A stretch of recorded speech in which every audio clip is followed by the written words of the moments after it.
এই ভিডিওতে শেখাবো যে HTML এ কালার কোড কি করে তৈরি করে। প্রধান কালার বলতে RGB কালারকে বোঝায়। RGB বলতে রেড, গ্রিন এবং ব্লু, এই তিনটে কালারকে পার্সেন্টেজ ওয়াইজ মিশিয়ে একটা নতুন কালার তোমরা তৈরি করতে পারবে। সেই পদ্ধতি HTML এ অনেক ব্যাকগ্রাউন্ড কালার বা কোনো রকম ইনপুট বক্সের মধ্যে দেওয়ার কালার দেওয়ার ব্যাকগ্রাউন্ড কালার দেওয়ার ক্ষেত্রে এই কালারগুলো তৈরি করে তোমরা দিতে পারবে। অনেক সময় আমরা আগে কি শিখেছি যে কালারের নাম লিখে দিলে কালার চলে আসে, কিন্তু আমরা এখানে সংখ্যার মাধ্যমে শিখব যে কালার কি করে HTML এ তৈরি করতে হয়। এখানে দেখতে পাচ্ছি RGB কালার আছে, রেড, ব্লু, গ্রিন। এই দেখো এখানে কালারগুলো মিক্স আপ হয়ে কেমন নতুন নতুন কালার তৈরি করেছে। এরকম কালারই কিন্তু আমরা HTML এ তৈরি করতে পারবো। পদ্ধতিটি আসো দেখে নিই। VS কোড ওপেন করে নেবো, ফাইলে যাব, নিউ ফাইল, একটা ফাইল তৈরি করে নিচ্ছি web1.html। ডেস্কটপে রাখছি ফাইলটা, ক্রিয়েট ফাইল, বেসিক কোডগুলো লিখে নিচ্ছি।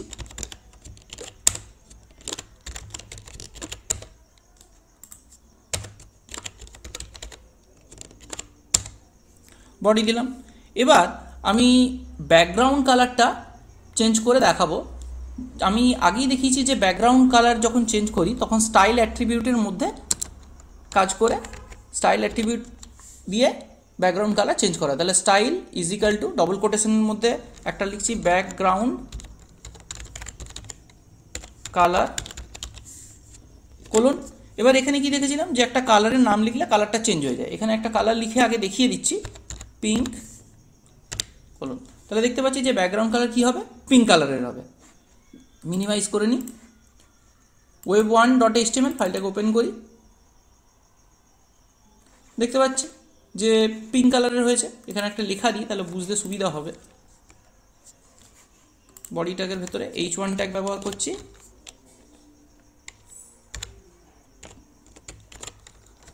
লিখে দিই একটা text, computer is a machine. Save করব Ctrl+S দিয়ে বা ফাইল মেনুতে গিয়ে। ব্যাকগ্রাউন্ড কি পিঙ্ক কালার, তেমনি এখানে যদি আমি ব্লু দিই তাহলে অবশ্যই এটা ব্লু কালার হয়ে যাবে। সেভ করে নেবো Ctrl+S দিয়ে, ব্লু কালার। এবার যেটা দেখাবো সেটা হচ্ছে যে এই রকম আর কালার লিখবো না, কালারের বদলে কালার কোড তৈরি করব। এখানে কালার তৈরি করতে ধরো রেড, গ্রিন এবং ব্লু। এখানে রেড যদি আমি দিই তাহলে রেড আমি কত দিতে পারি, এখানে হয় 0 দিতে পারি, 0 মানে কিছুই না, বা আমি এখানে 100 দিতে পারি। এবং 100, 0 থেকে শুরু করে 100-র মধ্যে আমরা যে কোনো নাম্বার দিতে পারি। 0 থেকে শুরু করে 100-র মধ্যে যে কোনো আমরা সংখ্যা দিতে পারি। তেমনি গ্রিনের ক্ষেত্রেও তাই, 0 থেকে শুরু করে 100-র ভেতরে আমরা যে কোনো নাম্বার দিতে পারি।